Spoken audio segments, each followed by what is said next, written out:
का हमारा चैप्टर है the financial function conflicts. Basically इस चैप्टर में हमने जो है वो फाइनेंस के बारे में पढ़ना है, प्लस इसके साथ जो मुख्तलिफ़ किस्म के कॉन्फ्लिक्ट्स होते हैं उसके बारे में स्टडी करना है। तो चलिए शुरू करते हैं। बेसिकली हमें यहाँ पे इम्पोर्टेंस ऑफ फाइनेंस बताई जा रही है कि हमें जो है वो सबसे ज़्यादा ज़रूरत बेसिक ऑर्गेनाइजेशन के चलने, उसके रन करने का मकसद क्या है। उसका मकसद ये है कि वो एक बेनिफिट, एक प्रॉफिट अर्न करके दे, एक फ़ायदा जो है वो बना कर दे। ठीक है, अब उसके लिए प्रोसेसेस हैं। बेसिकली सारे जो पॉइंट्स यहाँ लिखे हुए हैं ये उसी का ही पार्ट हैं, किस तरह से उससे मैनेजमेंट जो है उसको स्ट्रेंथफुल किया जाए ताकि जो है वो फंडिंग आसान हो, कॉस्टिंग हो, सीनियर मैनेजमेंट को जो है वो कॉस्ट कम करने की ज़रूरत है, प्लस डीपर बिजनेस नॉलेज की ज़रूरत है, हमें रिकग्नाइज पोटेंशियल वीकनेस की ज़रूरत है। रिकग्नाइज पोटेंशियल वीकनेस इज़ कि आपकी ऑर्गेनाइजेशन में क्या क्या कमज़ोरियां हैं उसको रिकग्नाइज करने की क्या है ज़रूरत है। ठीक है, ये सब पॉइंट्स जो हैं इसमें बताए जा रहे हैं। Plus having clear reporting lines होनी चाहिए कि पता हो सबको कि कौन जो है वो कहाँ पर काम करेगा, कौन जो है वो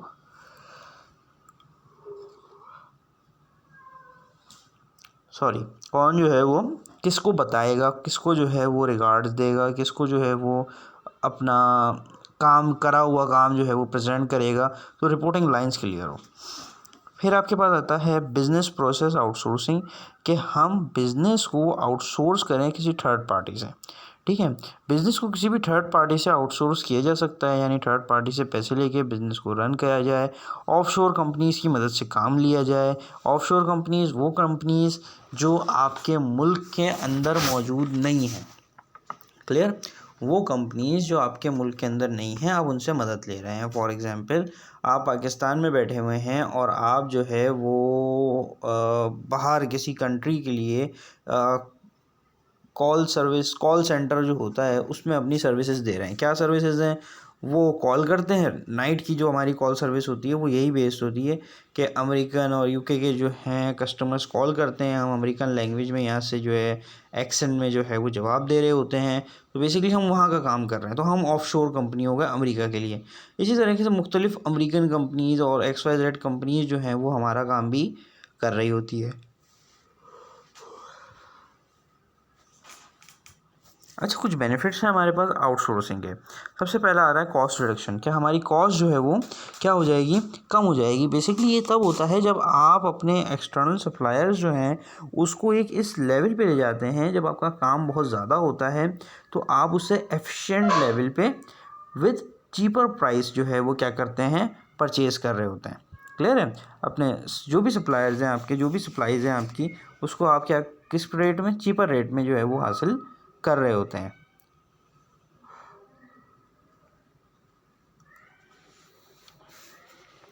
एक्सेस टू कैपेबिलिटीज़, ये ज़्यादा से ज़्यादा जो है नई कैपेबिलिटीज़ जो हैं वो आप हासिल कर पाते हैं। फॉर एग्ज़ाम्पल, पाकिस्तान जो लोग हैं वो पाकिस्तान की तरह से जो है अपना जहन रखते हैं, सोच रखते हैं, प्रैक्टिसेस हैं उनकी, ऑफिस प्रैक्टिसेस जो हैं वो पाकिस्तान की बेस पे हैं। आपकी एजुकेशन प्रैक्टिसेस हैं आपकी पाकिस्तानी बेस हैं, जो आपने यहाँ देखा, पढ़ा, सीखा। अमेरिकन बेस जो हैं वो थोड़ी बहुत चेंज होंगी, यूके बेस थोड़ी सी और चेंज होंगी, दुबई के पढ़ने वाले बच्चे थोड़ा सा मुख्तलिफ पढ़ते होंगे। अलग अलग क्या हैं, तरीक़ेकार हैं। ठीक है, एजुकेशन के भी क्या है, मुख्तलिफ तरीके। फिर आपके पास आ जाता है release of capacity. Release of capacity is कि आपके पास जो है वो डिसीजन मेकिंग आसान हो जाती है।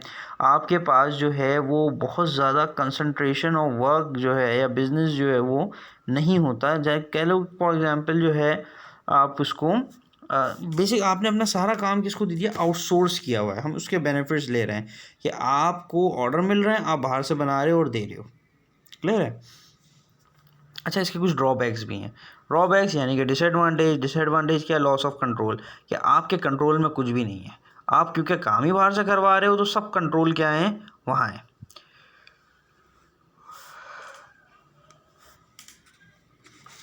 Over reliance on external providers.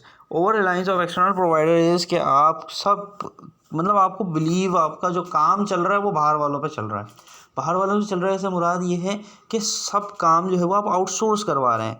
आपके सप्लायर्स जो हैं वो दूसरी कंट्रीज़ में मौजूद हैं, तो आपको दूसरी कंट्रीज़ पे जो है वो क्या करना पड़ेगा, पर कह लो आप अपना काम खुद नहीं कर सकते, आपको उन पर भरोसा करके अपना ही काम चलाना पड़ेगा।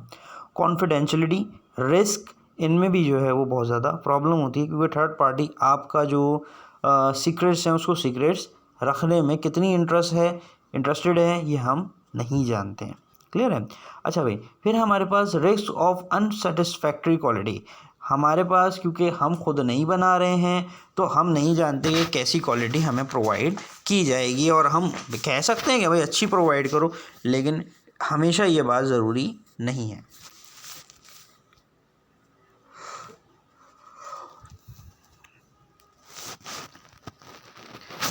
अच्छा जी, शेयर्ड सर्विसेज आता है। एग्जाम्पल पढ़ने जा रहे हैं हम इसकी, शेयर्ड सर्विसेज की। सर्विस सेंटर जो है, एग्जाम्पल आपके पास है, would be large multinational organisation with financial processing centre in several countries in which it operate, choose और to consolidate these activities at one side और शेयर सर्विस सेंटर। क्या होता है कि मल्टीनेशनल कंपनीज़ वो बिग बीस जो बहुत बड़े पैमाने पे काम कर रहे हैं। फॉर एग्ज़ाम्पल पेप्सी की मिसाल ले लेते हैं। पेप्सी जो है वो all over the world supplies कर रही है, ठीक है। अब उस सप्लाईज में जो है आपके पास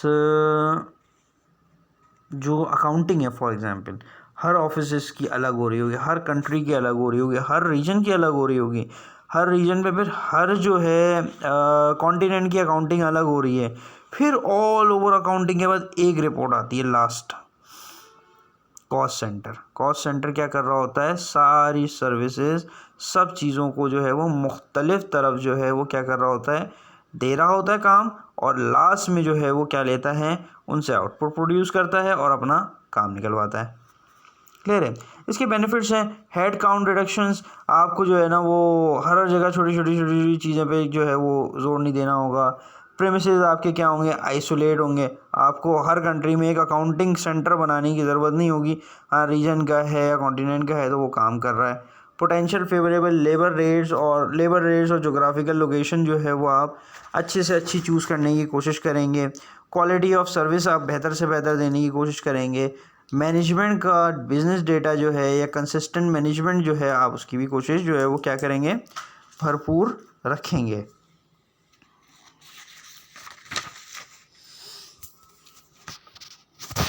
नेक्स्ट पेज पे हमारे पास है contribution of finance and other, ठीक है, इसको स्किप कर देते हैं। हमारे पास है the finance function and external stakeholder, ठीक है। एक्सटर्नल स्टेक होल्डर स्पेशली तो ये देख लेते हैं क्या होता है।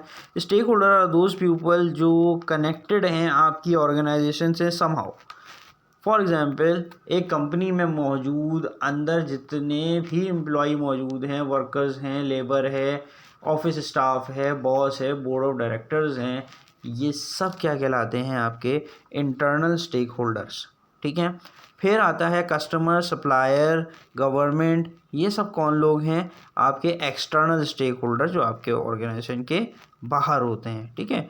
शेयर होल्डर्स भी जो है वो ऑर्गेनाइजेशन के बाहर होते हैं।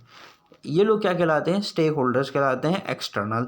फिर आते हैं कनेक्टेड स्टेक होल्डर्स, वो होते हैं कि फॉर एग्जांपल अगर आपने एक रोड बनाई है तो उस रोड पे चलने वाला हर शख्स जो है वो कनेक्टेड स्टेक होल्डर है। आपने वो रोड बनाई है तो एक्सटर्नलिटीज़ आपने प्रोवाइड करी हैं तो उससे बेनिफिट सबको है। इसी तरह नुकसान, आप धुआं निकाल रहे हैं उस फैक्ट्री से, मुज़र जो गैसेस हैं, मुज़र गैसेस मतलब जो ऐसी गैसेस हैं जो हेल्थ के लिए जो है वो बहुत ज़्यादा बुरी हैं, डिसएडवांटेज क्रिएट करती हैं। तो इफ़ ऐसी कोई सिचुएशन है तो आपके लिए जो है वो भी क्या है, बहुत प्रॉब्लमेटिक है। तो ऐसे सिचुएशन में ये तमाम लोगों के लिए भी प्रॉब्लमेटिक हो जाएंगी। तो यहाँ पर क्या होते हैं, कनेक्टेड स्टेक होल्डर्स वो आ जाते हैं, ठीक है, जो पब्लिक हो जाती है। यहाँ पे हमें जो है वो देखना है, सबसे पहले हमारे पास है investor and financiers. Investment and financier वो लोग होते हैं जो आपको पैसे प्रोवाइड करते हैं, मे बी समटाइम बैंक और अदर फाइनेंशियल इंस्टीट्यूशन। फिर है स्मॉल एंड इमर्जिंग बिजनेसेस, वो छोटे बिजनेसेस जो आपके साथ मिलकर क्या कर रहे हैं, काम को रन कर रहे हैं। टैक्स और स्टेटरी अथॉरिटीज़, वो ऑर्गेनाइजेशंस जो आपका टैक्स और रेगुलेशन कायम करने के लिए काम कर रही हैं। एक्सटर्नल ऑडिटर्स, आप लोग जब ICMA मुकम्मल कर लेंगे या CA मुकम्मल कर लेंगे, जो काम आपने करना है ऑडिटिंग, ये वो है, क्लियर है, कि जिसमें आप अकाउंट्स को क्या करते हैं, एक्चुअली मेंटेन कर रहे होते हैं।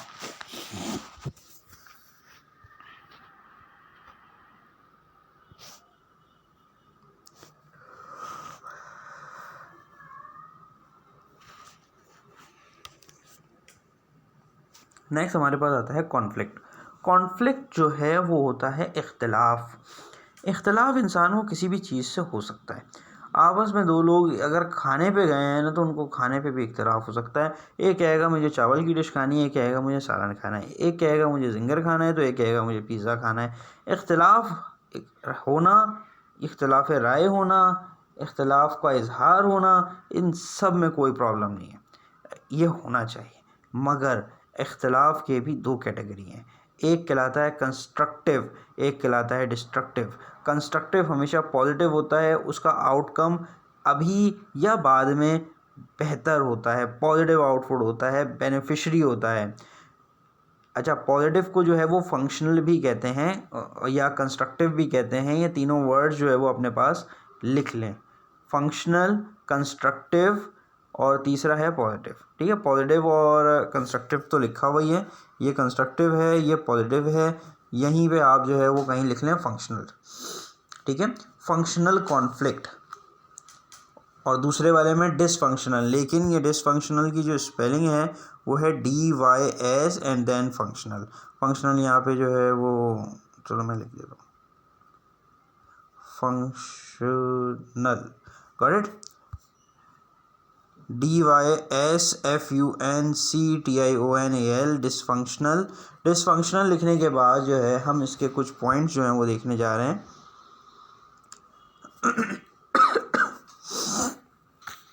Creates an environment of innovation and changes. देखें, ये ऐसा कॉन्फ्लिक्ट है कि फॉर एग्जांपल हर शख्स तो नहीं, खैर ऑर्गेनाइजेशन में एक आधा शख्स ऐसा होता ही है जो इख्तलाफ रखता है, यार नहीं हो सकता ये काम, नहीं तुम करके दिखा दो, और वो करके दिखाएगा। मैंने हाँ ये होगा, मैं करूँगा, पहले नहीं कर रहा हो भले, लेकिन अब वो करके दिखाएगा। ऐसा कॉन्फ्लिक्ट रखना जो इंसान के लिए बेहतरी लाए, ऐसे इख्तलाफी बात कहना जो वो जिसके लिए जो है उसको फ़ायदा हो या बेहतरी हो या इन फ्यूचर उसके रिटर्न या आउटकम जो हैं वो अच्छे हों, ऐसे कॉन्फ्लिक्ट जो हैं वो कंस्ट्रक्टिव कहलाते हैं। जिससे आपका यहाँ पहली एग्जांपल दी हुई है, इन्वायरमेंट बेहतर हो, इनोवेशन और चेंजेस हों। फिर आपके पास है facilitate bringing problems to the surface so that it can be dealt with, के कुछ प्रॉब्लम्स ऐसी होती हैं जो मैनेजर्स को दिख रही होती हैं मगर वो सामने नहीं आती। अब वो सामने लाने के लिए जो है वो इख्तलाफ रखना, उससे क्या होता है, फ़ायदा होता है। फिर आपके पास है settle and define boundaries of authority and responsibilities, कि हर शख्स के पास जो है वो एक बाउंड्री आ जाती है, एक लिमिट आ जाती है कि किसके पास कितनी अथॉरिटी है और किसके पास कितनी क्या है, रिस्पॉन्सिबिलिटी है। फिर आपके पास आता है the most worst case destructive conflict. ये वो लड़ाई है, ये वो कॉन्फ्लिक्ट है जिसमें इंसान जो है वो सामने वाले से हर तरह से नफ़रत करते हुए इख्तलाफ रखता है। ये लोगों के दरमियान, ये दोस्तों के दरमियान, ये ग्रुप के दरमियान, किसी भी सिचुएशन में हो जाती है। इस तरह की लड़ाइयाँ जो हैं वो इंसान को डिमोरलाइज भी करती हैं, परेशान भी करती हैं, प्लस ग्रुप जो है आपका, जो टीम जो है या इंडिविजुअल जो है उसको जो है वो नुकसान या ऑर्गेनाइजेशन को जो है वो नुकसान पहुंचाने की इसमें कोशिश होती है। ठीक है, तो ऐसे कॉन्फ्लिक्ट जो लड़ाई की शक्ल इख्तियार करते हैं डिसफंक्शनल कहलाते हैं, और as a individual, as an employee, as a manager आपके लिए ये सही नहीं है। ठीक है, इसको दूसरे अल्फाजों में ना एड हॉक भी कहते हैं, ADHOC, एड हॉक। ठीक है, फिर आपके पास आता है causes of conflict. Causes of conflict में दो किस्म के कॉन्फ्लिक्ट्स की टाइप है। पहली कहलाती है हॉरिजॉन्टल और दूसरी कहलाती है वर्टिकल। ठीक है, हॉरिजॉन्टल में आ जाते हैं आपके पास एक एनवायरनमेंट, माहौल ऐसा है, फॉर एग्ज़ाम्पल एक शख्स जो है वो कुछ कहता है, दूसरा कुछ और कह रहा होता है। ठीक है, कि एनवायरनमेंट जो है वो ऑर्गेनाइजेशन का बहुत ज़्यादा ख़राब है, या ऑर्गेनाइजेशन की जो साइज़ है वो बहुत ज़्यादा छोटी है, या अच्छा मैं एग्ज़ाम्पल देने चलता हूँ, चलिए इन एग्ज़ाम्पल से देखते हैं। और इन्वायरमेंट ऐसा है ऑर्गेनाइजेशन का कि हर शख्स अपनी प्रॉब्लम जो है ना वो सामने वाले के साथ रख देता है। यार इसने बोला था, मैंने इसको काम दिया था, इसने नहीं किया, कॉन्फ्लिक्ट क्रिएट होता है। ऑर्गेनाइजेशन का साइज़ बड़ा होगा तो आपके पास जो है ना वो, अच्छा इसमें एक वर्ड लिखा हुआ है इरेक्ट वॉल। इरेक्ट वॉल में मार्क कर देता हूँ यहाँ पे, ये यहाँ लिखा हुआ है इरेक्ट वॉल का मतलब है दीवारें खड़ी कर देना। फॉर एग्जांपल ऑर्गेनाइजेशन बहुत बड़ी है, डिपार्टमेंट्स के दरमियान क्या कर दिया गया है, दीवारें खड़ी कर दी हैं कि एक डिपार्टमेंट दूसरे डिपार्टमेंट को जो है वो परेशान ना करे, लेकिन वो फिर भी कर रहा है क्योंकि साइज़ बड़ा है, हर किसी को मैनेज करना ईजी नहीं है।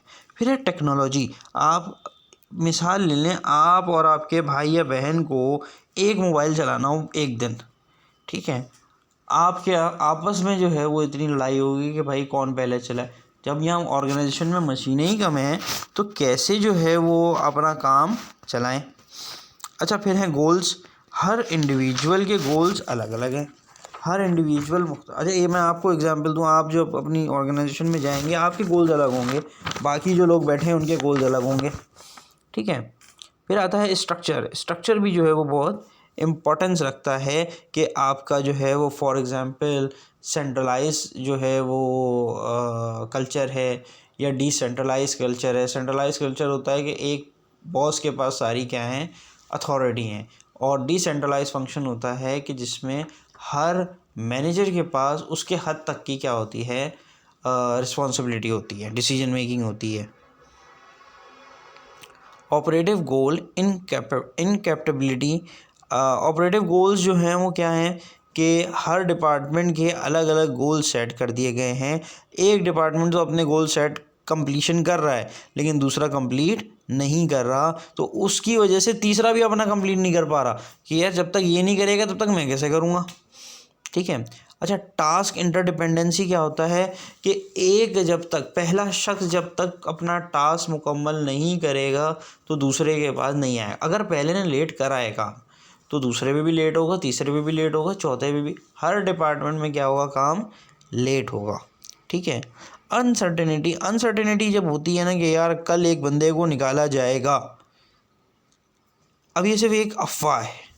ठीक है, वैसे तो ऑफिस में लोगों को इस तरह नहीं निकालते, नोटिस देते हैं 3 महीने का, लेकिन इफ़ ऐसा है कि भाई निकाल रहे हैं तो एक इस अफवाह पे भी जो है ना क्या होगा, एक इख्तलाफ है, यार तुझे निकाल, या तुम्हें तुम्हें तुम्हें यार तुमने ये किया था। ठीक है, इस तरह से क्या होता है, इख्तलाफ राय जो है वो प्रॉब्लम क्रिएट करती है। फिर है रिवॉर्ड सिस्टम कि यार पैसे किसी को ज़्यादा दे दिए किसी को कम दे दिए, अजीब प्रॉब्लम।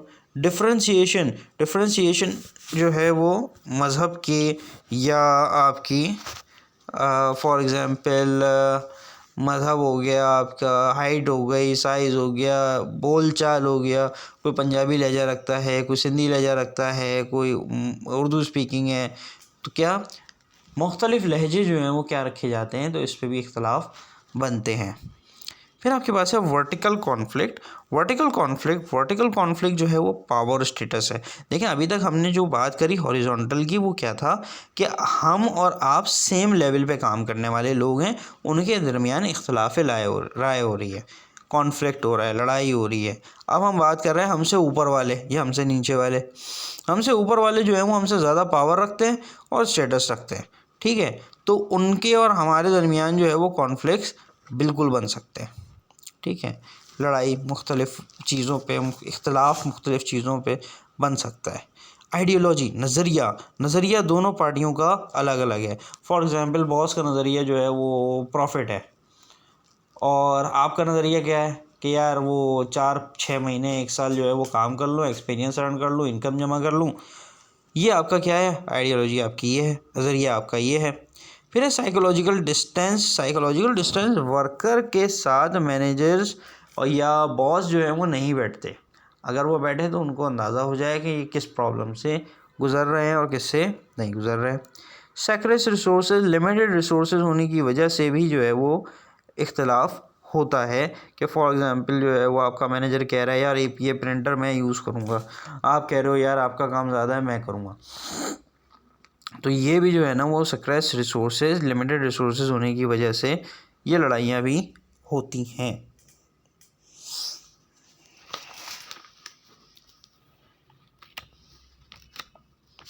ठीक है, पेज नंबर हमें कहाँ तक, अच्छा 2 पेज भी और हैं, 1 2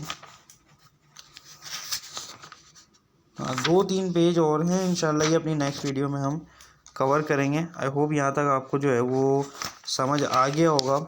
इन केस कोई पॉइंट ऐसा जो समझ में नहीं आया हो तो वो मुझसे ज़रूर जो है वो शेयर कीजिएगा। ओके, अस्सलाम वालेकुम।